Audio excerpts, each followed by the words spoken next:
The TRC call to action item that I'm going to be talking about today, as part of the legacy section, is number 6, which reads that we call upon the Government of Canada to repeal Section 43 of the Criminal Code of Canada. So, Section 43 justifies punishment, corporal punishment used by teachers, parents, and other adults of authority towards children. This means that as of right now, hitting children is still legal in Canada. The TRC is calling for this section to be repealed, and this means criminalizing all forms of corporal punishment.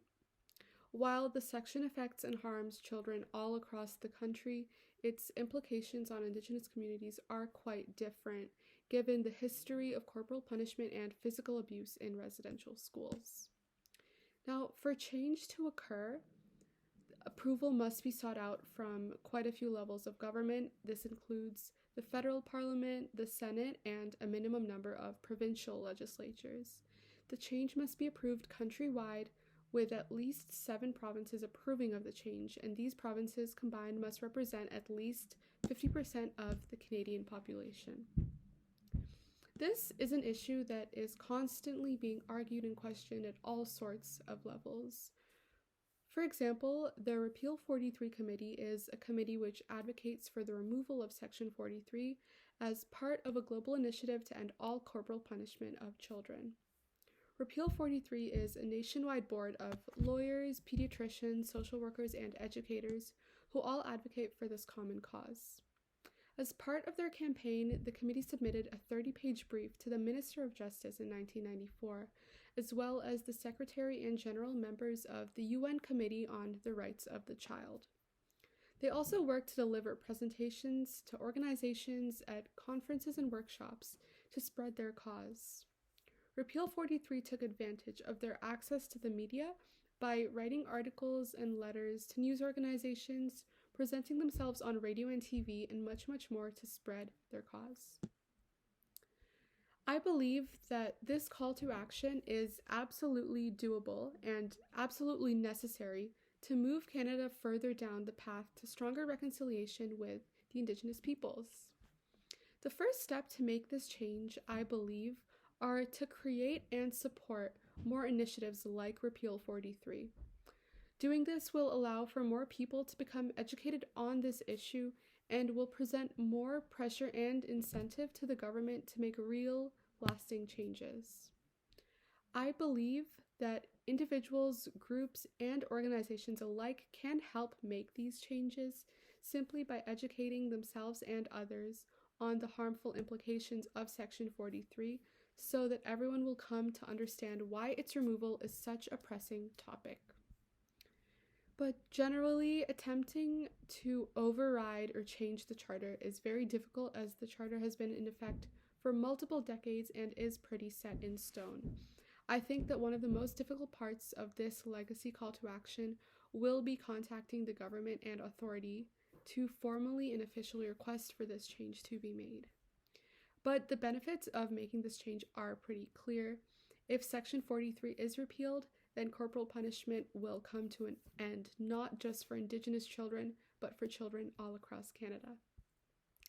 And while corporal punishment impacts all children everywhere, like I said, Indigenous children have been very directly harmed by it, both in and out of the residential school system, and through other systems such as foster care, which many Indigenous children were forced into due to the intergenerational trauma raised by residential schools, which created sort of a gap in the parenting cycle.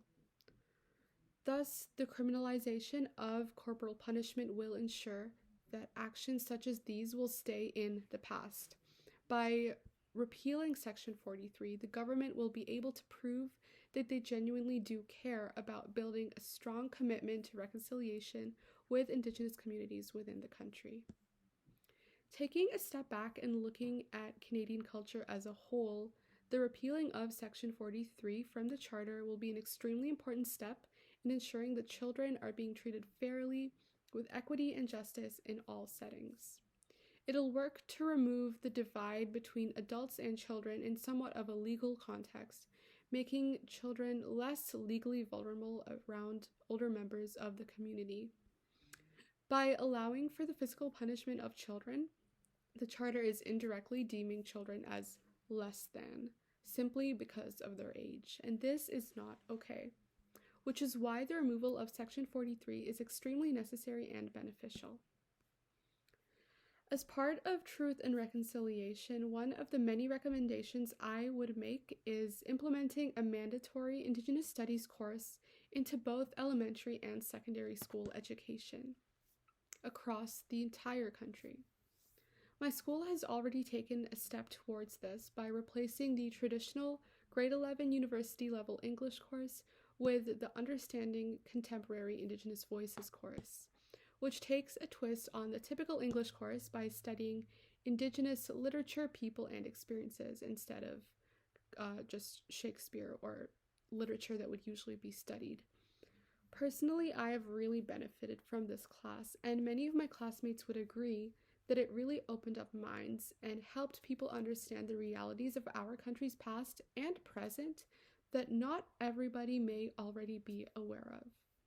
Education is the first initial step we must take to advance down the path of reconciliation, and I think this is a very necessary and realistic step we can take and should take as a society.